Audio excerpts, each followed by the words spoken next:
Pemerintah daerah Kabupaten Demak memberikan bantuan terhadap ratusan warga terdampak angin puting beliung di 3 desa di Kabupaten Demak. Selain sembako, Bupati Demak Estianah mengirimkan ribuan genteng dan material bangunan rumah warga yang rusak akibat angin puting beliung yang terjadi pada Rabu sore lalu. Sebanyak 130 rumah warga di 3 desa Kabupaten Demak rusak akibat diterjang angin puting beliung pada Rabu sore.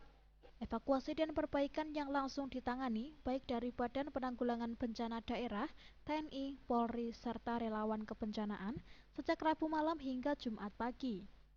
Kepala Bidang Kedaruratan dan Logistik BPBD Demak Suprapto mengatakan, dari data yang masuk ada 130 rumah yang terdampak angin puting beliung.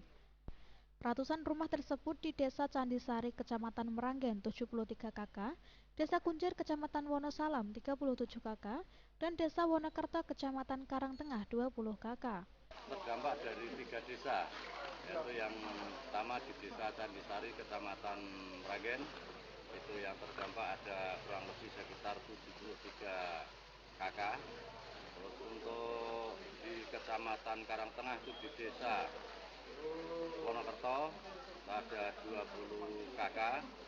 Untuk yang ketiga di Desa Kuncir, Kecamatan Wonosalam, itu ada 37 KK yang terdampak.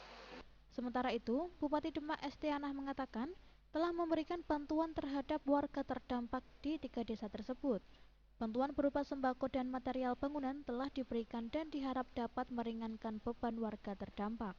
Tadi alhamdulillah di hari Jumat yang penuh berkah ini kita bergotong royong semua dari Pemda, dari dinas-dinas terkait, dari Basnas, dari BMI, kita bareng-bareng memberikan bantuan. Hari ini kita yang secara langsung memberikan bantuan berupa sembako.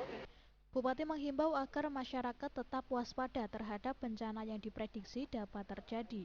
Selain itu, Bupati memerintahkan agar BPBD selalu siaga dalam penanganan cepat terkait kebencanaan di Kabupaten Demak. Heru Wibawa, Semarang TV.